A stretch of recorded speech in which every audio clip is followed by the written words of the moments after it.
Sanskrit, German, English, Latin, Persian, and Greek. Who would have thought that such disparate languages could be related? For centuries, Europeans saw India as a distant, mysterious, and unique place of riches. But in the 18th century, it was discovered that the languages of India and Europe had a common ancestor, and that Indians and Europeans might, all things aside, have some commonalities that went back millennia into ancient times. This was just one result of the broader scholarly study of India we call Orientalism. European scholars studied India's culture and history to understand it, but crucially, it was largely made possible by the very conquests of the East India Company. One of the effects of the British conquest of India was that it opened up India's heritage, history, and civilization to Europe and the wider world. European, and to some degree, American scholars now started to take intense interest and studied India's languages and religions. For any curious, scholarly mind in the 19th century, India was a gold mine.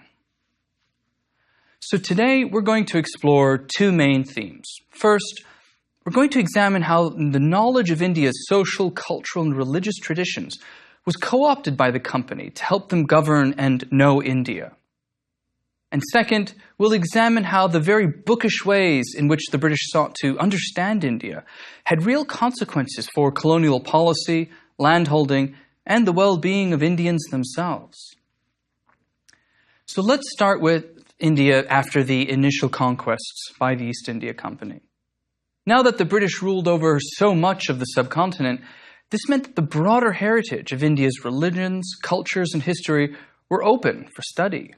They could study them, analyze them, and seek to make sense of what was definitely a very foreign yet fascinating civilization. The British generally understood and accepted that India represented one of the world's great civilizations, up there with China, Greece, Egypt, and the Islamic Middle East. And knowledge of India was crucial, for once the company had all this territory, they had to govern and administer it in order to make a profit. The early company tended to work within the cultural, legal, and administrative fabric of what they encountered. The British were impressed with the administrative structures they discovered beneath the shell of conquest, such as the paper-driven nature of Mughal administration, the role that Brahmins played in sanctifying Hindu kings, and the traditions of local village self-governance and representation.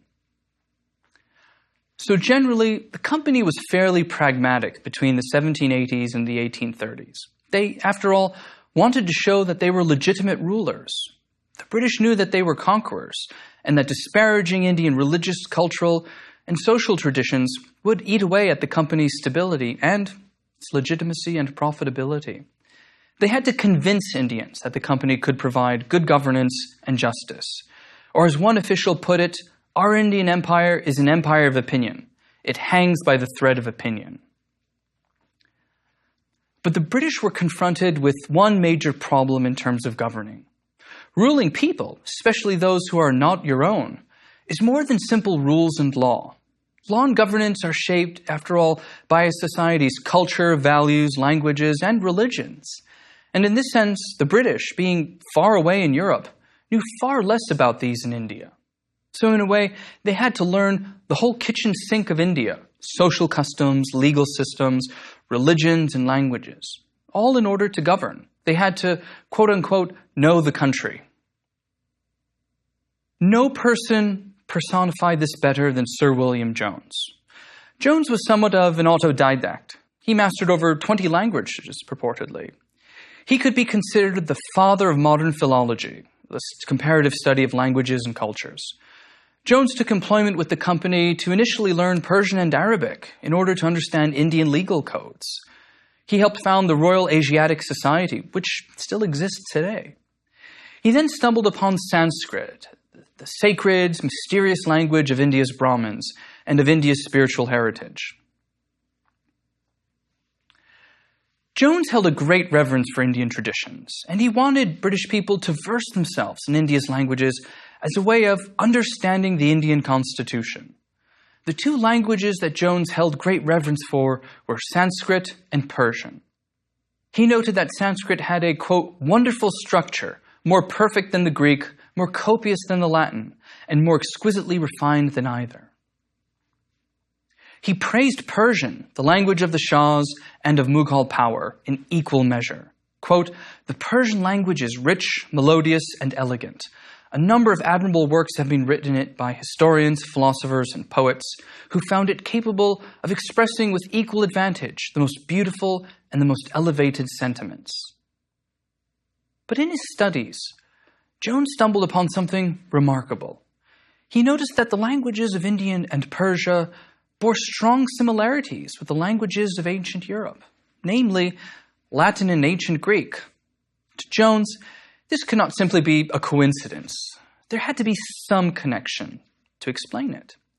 And this is when Jones postulated the idea of an Indo-European language family. This understanding was based in comparative philology. Jones, for example, noticed that particular Sanskrit words had strong similarities with their European counterparts. Some examples include mata, or mother, pita, or father, dohitar, daughter, nam, name, hat, hand, sitar, or star, and kamre, like the Latin word camera, meaning room. This suggested that Indian and European languages must have had and emerged from a common ancestral root.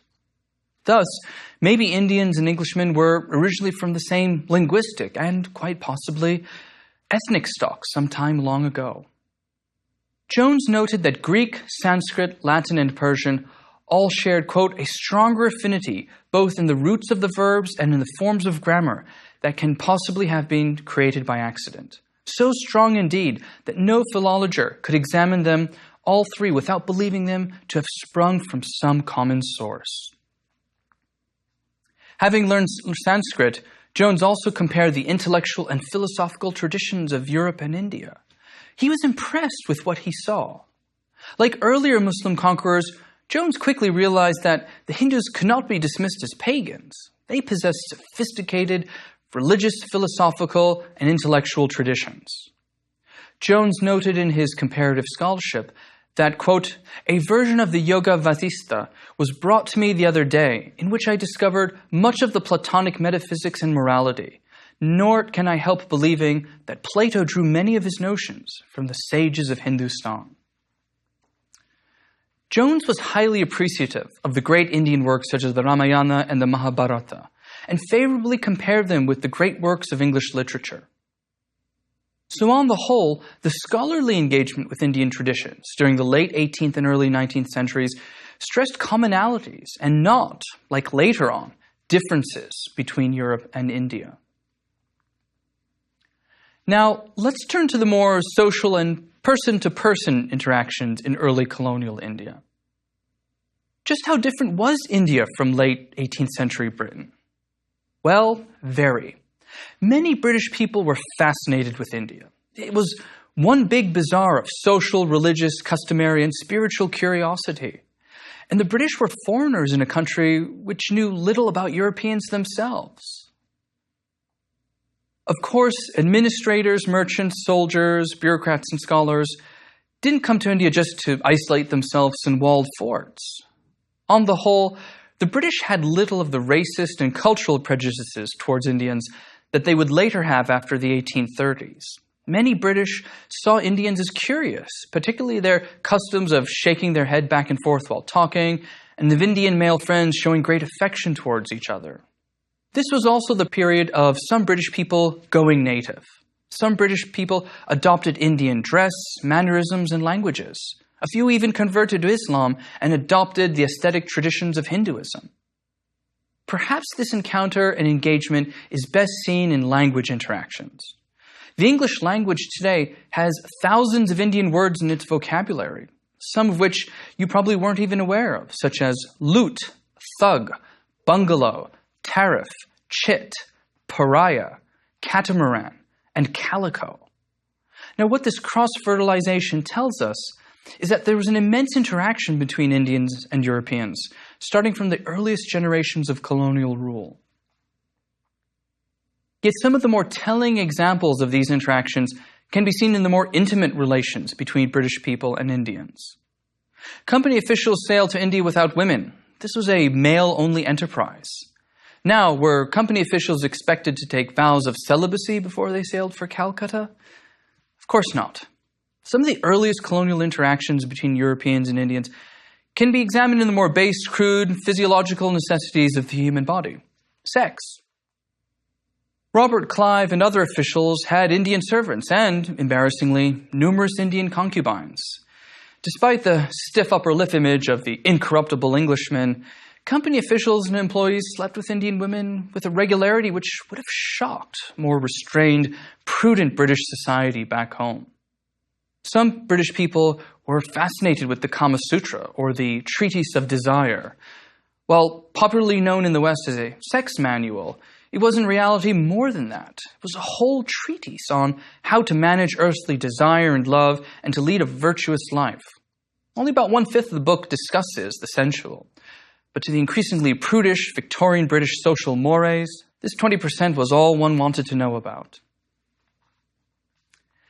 Compared with the repression of sensual cultural expression back in Britain, some Brits found that they could get away with things impossible back home. And as a result of these more intimate interactions, there emerged a fairly substantial mixed-race Anglo-Indian community, which still in India exists today. One great example is the actor Ben Kingsley, who was born to an Indian father and an English mother. This period was also the era of freewheeling commerce and amassing fortunes in India. Many British traders and officials amassed large fortunes in relatively short times. They were the nouveau riche of their time. They were often disparagingly called nabobs. This was a corruption of the Indian title nawab. In Britain, it became a condescending term to describe company traders and officials who amassed large fortunes in India and returned home to live fat and rich. And some families in England are still living off this money even today. One Governor-General of India in the 1770s, Warren Hastings, was a prime example. He was recalled back to London for engaging in corruption and quote-unquote dishonorable financial activities, including bribes, favoritism, and nepotism. The famous English philosopher and statesman, Edmund Burke, actually led the very public charges against Hastings. Burke, like other critics, saw the freewheeling commerce of the company as synonymous with corruption, despotism, and the lavishness of Oriental rulers. Okay, now that we've covered the opening up of India to European scholars and, in a way, the birth of British Orientalism, let's now proceed to examine how this knowledge of Indian tradition shaped the early generations of company governance and, indeed, policies. The British early on, it has to be stressed, looked for stability and legitimacy. So they tended to seek out the traditional and supposed natural sources of authority in India: Brahmins, mullahs, zamindars, and law. Yet this had a significant negative consequence for the policies of the early company state. The early colonial state, rather than modernizing Indian society, actually tended to perpetuate the past. This had the effect partially of romanticizing India and confining it to a vision of a traditional past of landlord and peasant, Brahmin and low caste, Hindu and Muslim, which actually prevented India in theory from becoming modern. And worse still, it assumed that India was timeless and unchanging. And as you know, no society in history has remained timeless and unchanging in history. And no place was this better seen than in the land-holding settlements and tax policies that emerged in Bengal. Bengal, remember, was a principal source of the company's wealth, and the wealth resided in the ground in the form of harvests. The British never really understood how complex revenue collection worked in terms of who got shares, who possessed landholding rights, and how tax liability was sometimes separated from land ownership itself. Coupled with the company's obligations to its shareholders to maximize profit, these had disastrous consequences. Between 1769 and 1773, famine struck Bengal, Bihar, and other parts of central India. And historians have estimated that upwards of 10 million people died from starvation and dearth.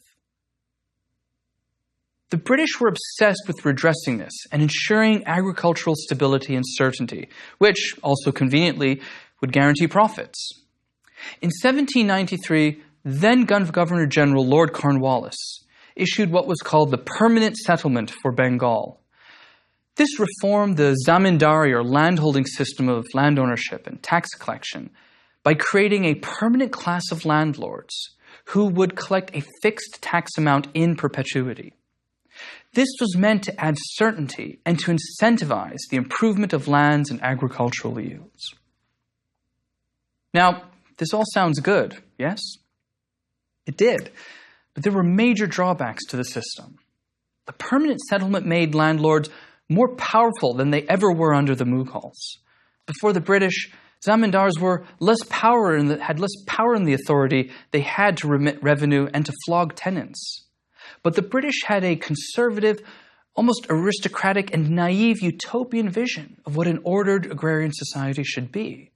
They thought Indian landowners could, and indeed should, be like English ones, improving cultivation and agricultural yields, and that they would be kind, if not condescending, to their tenants. But here, British knowledge of India was largely misguided. They misunderstood and never really fully understood what role zamindars traditionally played. Cornwallis envisioned these zamindars to be more like English aristocrats who were solely responsible for remitting taxes to kings and therefore had an interest in improving their land's yields. Indian zamindars, though, were different. Traditionally, they might own the land and have the responsibility to pay taxes, but they could lose this right, but still own the land. They could have the responsibility to collect taxes contracted out to a third party. This was completely lost on company officials and administrators. As the historian Ranajit Guha has shown, the British were influenced by physiocratic ideas of the ideal, self-improving landlord, and that the wealth of a nation was bound up in its agriculture. Plus, the British reference was the landholders of England, where land ownership entailed the clear responsibility to remit taxes. And because the company's profitability rested on stable revenue streams, the permanent settlement altered the rights of landholders. It created an auctioneering system. If a zamindar, for example, couldn't pay the tax, his lands would be put up for auction to the highest bidder. This meant that wealthy merchant families and moneylenders, many of whom helped project the East India Company to power, could buy the right to own the land and become landlords overnight in districts with which they were not familiar. This policy, more than previous rulers, cemented the relationship between owning property and tax collection. And the British also made taxation policy more rigid and less flexible than it had ever been under the Mughals. However, in South India, the company instituted a different revenue system. This was called the Rayatwari system. Instituted by Sir Thomas Munro, this system did not have a large zamindari class. Here, cultivators paid taxes directly to the government through a complex system of officials and administrators. In large parts of South India, the peasant, not the landholder, was given responsibility for paying taxes. While the system did not create as powerful a zamindar class like in Bengal, it similarly, though, romanticized the Indian peasant and cultivator. Here, there were no large intermediary landlords. The peasant paid his share directly to government through a vast network of officials and employees. But the architect of the Rayatwari system, Munro, idealized the rusticity of the Indian peasant. He believed that they knew nothing outside their villages and were only concerned with getting by. This meant that the state could be more extractive of agrarian wealth. For what else did peasants need other than a pittance to survive?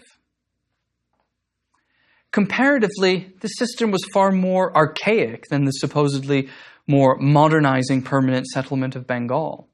In South India, it actually tended to preserve late Mughal and institutions and fabric more so. But the net effect was that it fossilized the agrarian and peasant economy in a past that was really out of sync with the company's very pressing revenue demands. In both South India and Bengal, these were major departures from traditional Indian tax practice. What both these systems did was to weld the fate of the Indian peasant to the profit motives of shareholders 4,500 miles away. This romanticizing of Indian groups and castes was also seen in the writing of one colonel, James Todd. Todd was a military man.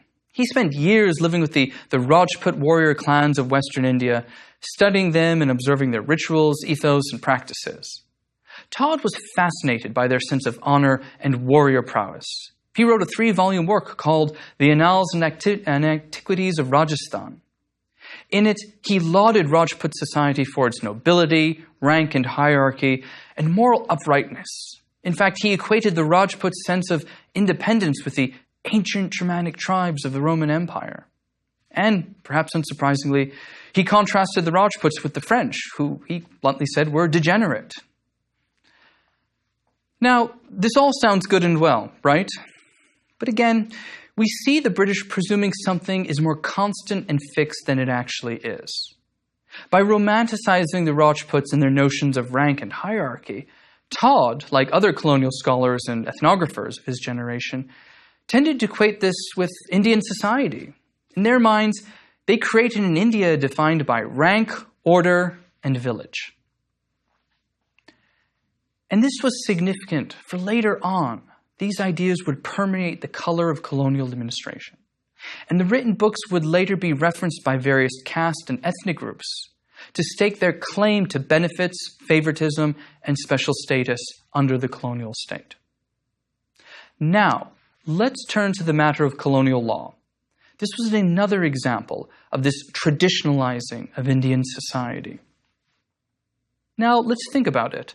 Why would law be so important for the company and for revenue? Well, it not only enforces rule, but it was necessary for ensuring the smooth collection of revenue. Law was crucial for determining inheritance, land disputes, proprietary rights, etc. In effect, the smooth, uninterrupted remission of revenue to the company was dependent upon a functioning legal system that the British could reference. Now, do you think the British knew a lot about Indian law and the traditions of Muslim clerics and Hindu Brahmins? Of course they didn't. They had only been in India for so long. For the company whose lifeline was tax revenue, law was indispensable. The British entered India with little experience and knowledge. Yet Hindu and Islamic law was not Anglo-Saxon common law. So the British had to seek out informants and scholars to tell them what laws actually existed and how they worked. And who do you think the British went to learn about Hindu and Muslim law? They went to the Muslim clerics and the Brahmin priests, known as Pandits. Pandits were Brahmins who were trained in scholarly knowledge of Indian sciences, including law. They sought out, in particular, the Shastras. Now, Shastra is a rough equivalent to the suffix ology. It refers to a broader collection of rules, guides, edicts, and interpretations on matters ranging from household management to law and kingship. And because law in India, unlike in Britain, was never treated as a separate, distinct focus of study, people like Sir William Jones poured through various Shastras to exact legal precedent, interpretation, and rulings. And this is precisely what Jones was involved in, translating various Hindu Shastras into English so the company could administer according to those laws. But this is really interesting. If Brahmins and Muslim clerics are being sought out by the British, think about it. What kind of law is this going to create? You got it. A more scriptural, book-based law. The British undertook a codification of what they believed were separate Hindu and Muslim legal traditions, which they presumed all Hindus and Muslims obviously followed. But ask yourselves, do all Jews follow high rabbinical law? Do all Christians follow Old and New Testament law? In other words, do all religious believers follow the religious laws of their time? And all the time? Obviously not. Hindus and Indian Muslims were no different. The British assumption that there was a single law code for Hindus and a single one for Muslims flew in the face of practice. Most Hindus and Muslims settled disputes in arbitration according to custom, which was unwritten, oral, and traditional, kind of like settling out of court. but the British presumed all Hindus followed the Shastras and that all Muslims followed Sharia, or Islamic law. Moreover, these traditions varied from region to region. In areas where Pashtun Afghans had settled in North India, they often resolved disputes through the Pashtunwali, or the Pashtun social code, which was customary. In North India, village disputes were often settled by panchayats, or village councils, which did not always refer to the Shastras and legal traditions. And most Indian Muslims did not follow Sharia, but their own local customs based upon class and region. But the British, anxious to settle quickly and ensure legal expediency, assumed that there was a single law for all Hindus, which was timeless. British jurists and legal scholars insisted on certainty, finality, and clarity in terms that were alien to Brahmin scholars and Muslim clerics. The British were impatient with what they saw as the inconsistent and erratic administration of Hindu law and the flexibility of what was supposed to be a very rigid Islamic law. In fact, company officials actually claimed that Islamic law was too flexible and not tough enough. One great example was in settling disputes between two parties. Islamic law and the Hanafi legal tradition, which predominates in South Asia, allows for disputes between two parties to be settled out of court. In the case of murder, for example, the victim's family can accept blood money, or dayat, as compensation. This eliminated the need for legal or scholarly mediation. But to the British, this was anarchy. Law was an exclusive purview of the state, and it had to be consistent, regular, and procedural. So what the British did over a few generations was to effectively gut India's Islamic legal traditions, removing the customary out-of-court aspects. They looked more often to written Sharia codified law. And the net effect was that the British made Islamic law in India stricter and more book-bound than it ever was. And it was this legacy that would be inherited by independent Pakistan in 1947. The British saw a more scriptural, orthodox flavor as representative of Indian society. I mean, these existed for centuries, no doubt, and were accessed by some to settle arbitration in criminal cases. But what the company did was to put these into a codified law, which could be availed by anyone. This is because the British were more bookish in their understanding of India. They thought that law was only really law if it was written. To them, unwritten traditions didn't count. And the British also didn't understand that Hindu law was constantly changing. For example, Hindu pandits did not operate on the Anglo-Saxon notion of precedence or stare decisis. They could interpret the law de novo or newly every time. But this was lost on the British. And the effects of this more rigid, orthodox law were seen in one example. Hindu women, while in theory not allowed to inherit property, had for centuries been able to do so according to custom and local tradition. But after codification of the Shastras within colonial law, Hindu women were legally unable to inherit property. So much for the British of modernizing India, a major failure in colonial intelligence for sure. So while the British constantly reminded themselves and Indians that they were bringing justice to India, the reality was far more complex. The British made law more inflexible, even if they dispensed with the sort of legal favoritism that was afforded to Muslims and Brahmins. They might have made the law more equal for everyone, but instead they made it far more rigid and inescapable for Indians in resolving disputes over landholding and inheritance. The company helped create what historian Radhika Singha has called a despotism of law that flew in the face of a more flexible and an accommodative Indian tradition. Okay, so in this lecture, we've looked at how, as a result of the company's conquests, the knowledge of India's social, cultural, and religious traditions was co-opted by the British to help them govern and know India. But this also facilitated the emergence of British Orientalism and the opening up of India's heritage, culture, and history to the scholarly minds of Europe and, eventually, the world. We've also examined how, as a result of this, the company tended to traditionalize and romanticize India, its castes, traditions, and laws. The British were very bookish in how they sought to understand India, and this had real consequences for colonial policy, landholding, and the well-being of Indians themselves. This was seen primarily in the permanent settlement of Bengal, the Rayatwari system of South India, and in the codification of Indian legal traditions. The net result was that the company co-opted knowledge of India to more effectively administer it. But it also had unforeseen consequences shaped by the economic obligations of the company to its shareholders. And this ran counter to the company as also being an Indian government.